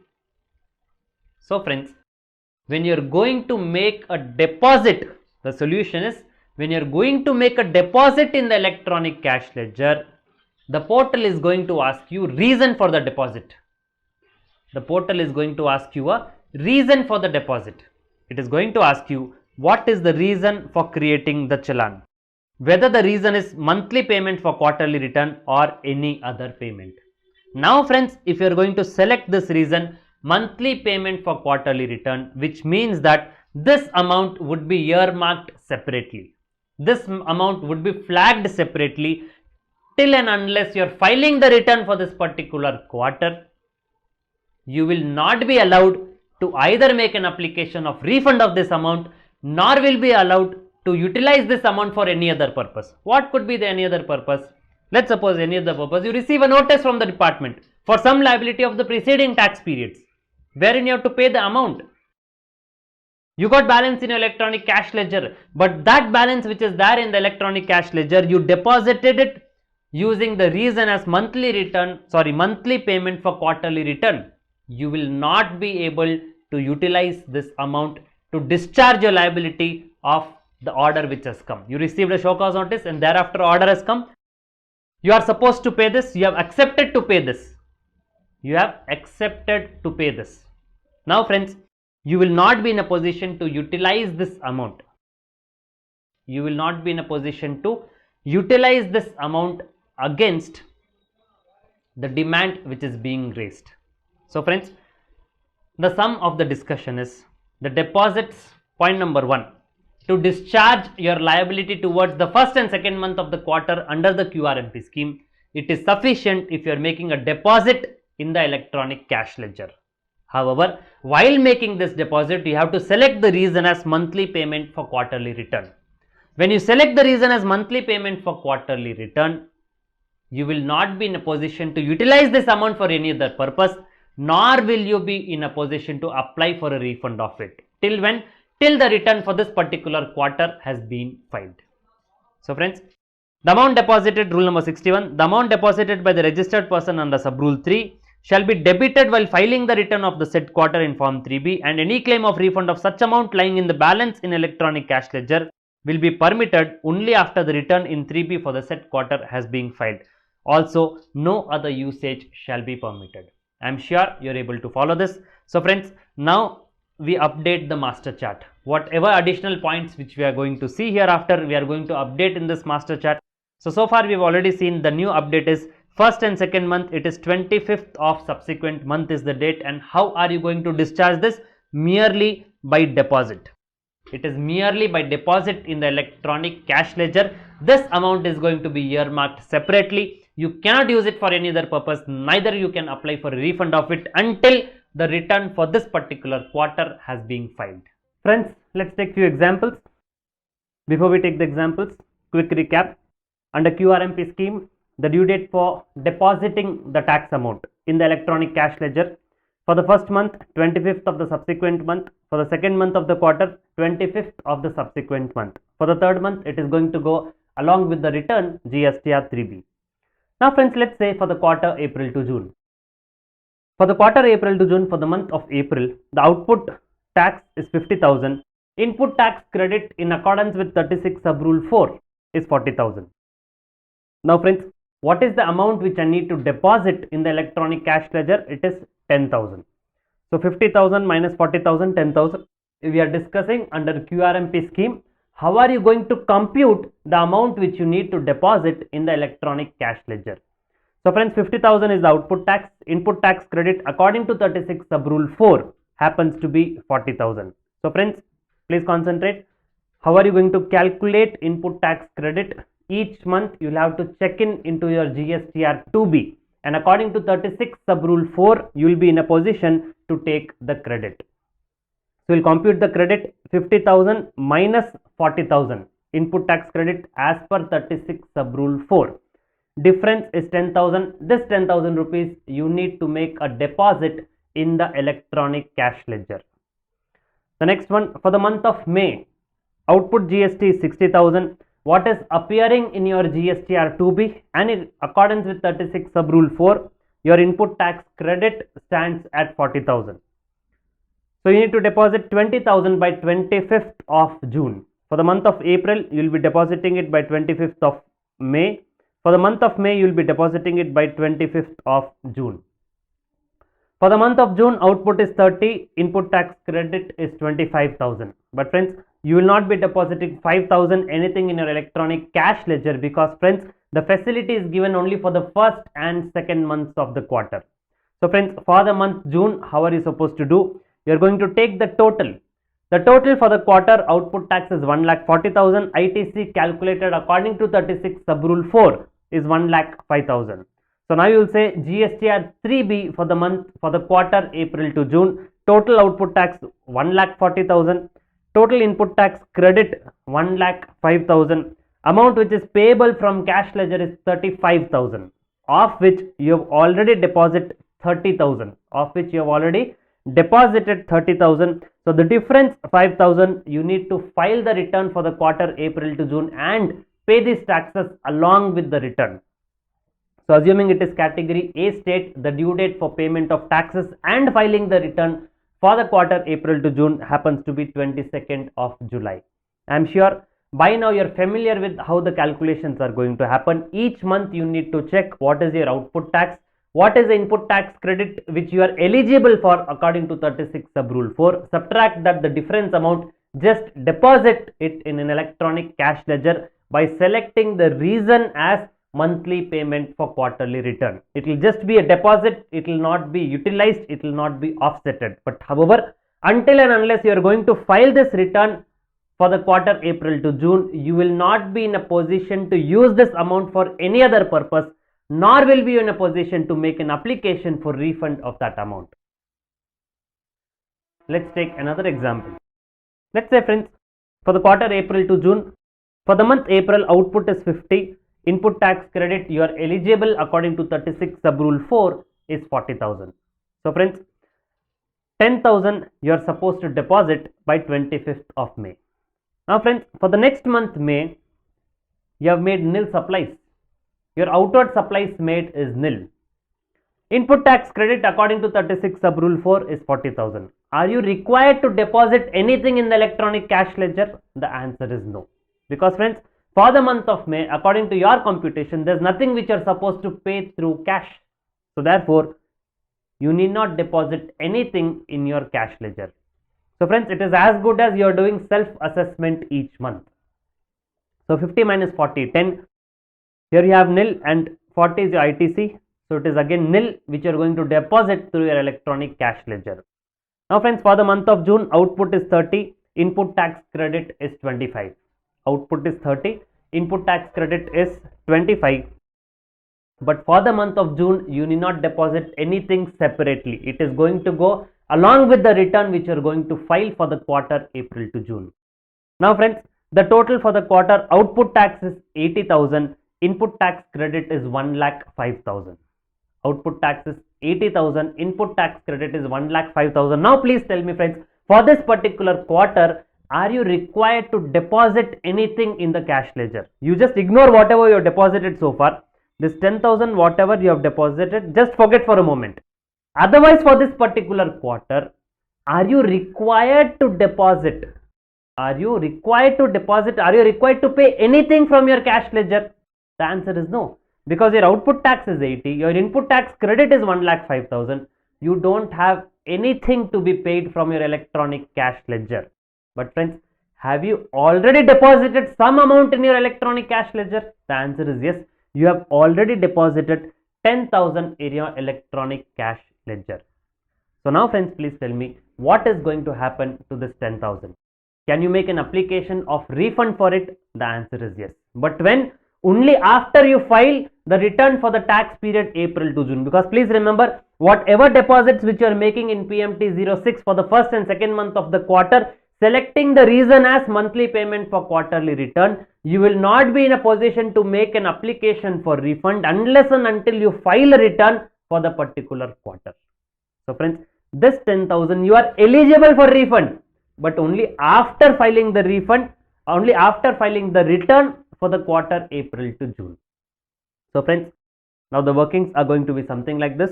Output, when you're going to say GSTR 3B for April to June, output is 80,000, input tax credit is 1,05,000. The difference, you have 25,000 credit which needs to be carried forward. But however, have you already deposited something in your cash ledger? The answer is yes, you have paid 10,000 rupees. So therefore, that 10,000 you came and make an application of refund for that 10,000 rupees. So friends, I'm sure you're able to follow this. Now friends, please tell me, what was the reason? This question we had kept it pending. What is the reason behind the government saying that for the first and the second month, you just make a deposit in the electronic cash ledger, you do not utilize this, or this amount will not be offsetted. It is a mere, friends, generally when it is being considered that you have paid the taxes, it is generally only when your electronic cash ledger is debited. But under the QRMP scheme, the government does not want any debit from your electronic cash ledger. Rather, it is saying you just merely deposit it. You do not debit your electronic cash ledger. What is the reason? The reason is, friends, here the tax period is not monthly. The tax period is quarterly. Here the tax period is quarterly. For a particular month, as we have seen in this example, it appears that you have to deposit 10,000 in your electronic cash ledger. But however, friends, when you are going to consider this tax period as a whole, there may be a case where you do not have any liability to be paid from your cash ledger. That could be a scenario. Now assume, had it so happened that you had deposited this 10,000 in the electronic cash ledger, and electronic cash ledger also got debited, wherein there was no liability at all for you to pay. So therefore, friends, the government knows that whatever calculations, based on whatever calculations you are going to pay this monthly amount, it is only a tentative amount. The final and actual figures may change, as we have seen in this example. Here, although you have paid 10,000, but in reality, when the entire tax period as a whole is being considered, here the tax period is not monthly, the tax period is quarterly. So you have to consider output tax for the entire quarter, input tax credit also for the entire quarter. Now you do not have any liability to be paid from your cash ledger. So therefore, the government knows that for the first and second month, whatever it is asking you to pay, it is only a tentative calculation. This actual calculation may change when you have the figures of the entire quarter. So therefore, the question which we had kept it pending, that there is a specific reason why the government is asking you to only merely deposit the amount in electronic cash ledger. This is the reason, because whatever you are depositing is only a tentative calculation which is true for that particular month. But when you consider the entire quarter as one tax period, it may not turn out to be true. I am sure you are able to follow this. Let's take another example. Output tax 50, ITC as per 36 sub rule 4, 40,000. For the month of May 60 and 40, for the month of June 30 and 25. Now friends, in PMT06 deposit needs to be made. 50 minus 40, 10,000 needs to be deposited in electronic cash ledger. What's the due date? For April, it happens to be 25th of May. But this person has deposited on 30th of May. This person has deposited the amount on 30th of May. Similarly, for the month of May, 20,000 needs to be deposited, but this person has deposited on 28th of June. There's a delay over here and delay over here as well. The figures of June are there, but in June nothing needs to be deposited. Amount needs to be calculated for the quarter as a whole, and return needs to be filed. So now friends, for the quarter, 1,40,000 is output, 1,05,000 is input tax credit. Here we go, the calculations. For April to June, output is 140, ITC is 1,05,000. Amount which is payable from your cash ledger is 35,000. How much have you already paid? You have already paid 10 plus 20, 30. So the difference 5,000 needs to be paid by 22nd of July, assuming this to be a category A state. This difference 5,000 is being paid on 23rd of July. It is being paid on 23rd of July. Now friends, please tell me, logically, is there any interest which needs to be paid? The answer is yes, there is some interest which needs to be paid. What is the amount of interest which needs to be paid? So friends, clearly for this 5,000 which should have been paid by 22nd of July is being paid on 23rd of July. So there is going to be a delay. Yes, delay of 1 day.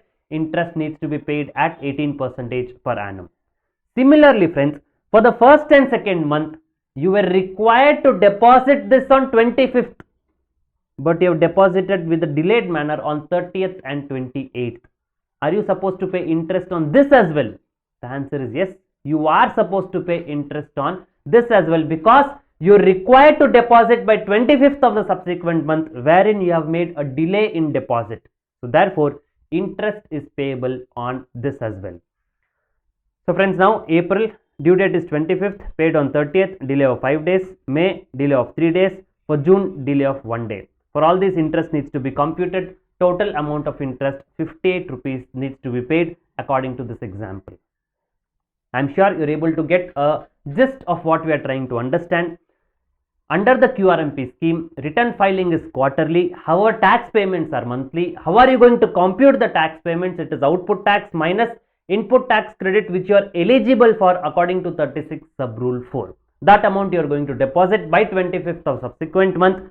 For the first and second month, you need to carry out the same thing. For the third month of the quarter, you are going to compute the total liability for the quarter, subtract the amount which you have already deposited, the difference amount you are supposed to pay, and file the returns, and the due date of payment of taxes is going to be the due date of filing the return. Is this case for category A state, it is 22nd of the month following the end of the quarter. Let's take another example. Now friends, please concentrate on this example. This is slightly different. April, output GST is 50. That means this particular person for the tax period April, when he is going to compute, he needs to deposit by 25th of May. So before 25th of May, on whichever days he sits and he is going to calculate, he sees that yes, for April output is 50, ITC is 40. Fine. For the month of May, output is 60 and ITC is 70. Now 50 minus 40, 10,000 already deposited on 24th of May. I repeat, 50,000 minus 40,000 is 10,000, which is already deposited on 24th of May, well within due date. For the month of May, output is 60, ITC 70. Nothing to be deposited from electronic cash ledger. He doesn't make any deposit from the electronic cash ledger. Comes June. In June, he comes to find out 30 is output, ITC is 25. Now friends, for June, should he pay any tax separately? The answer is no. He has to make the computation for the entire quarter and pay the taxes, whatever the difference which he needs to deposit, he needs to be paid along with the due date of filing the return for the particular quarter. Now friends, when he is going to do the computation for the entire quarter, he gets to know two things. While doing the computation for the entire quarter to file the returns by 22nd of July, he gets to know two different things. Point number one, for the April, the amount of 10,000 which I have deposited, I considered my output tax to be 50 and ITC is 40, I deposited 10. But friends, now when he is going to check the data to file the returns for the quarter, he gets to know that my actual output tax for the month of April is 55. My actual output tax for the month of April is 55,000. How much have I deposited? I have deposited 10,000 considering 50,000.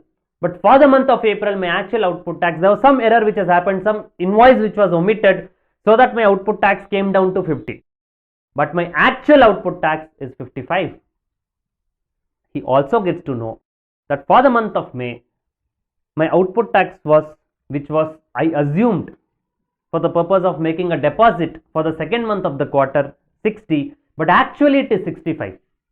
There was some miscalculation, some error which happened at that point of time. Now I get to know that my actual is 65. So now friends, when the total for the quarter is being considered. It is obviously going to be considered on actuals.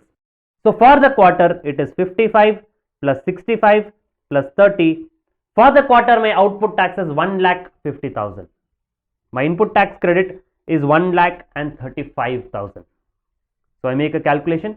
Output 150, ITC 135.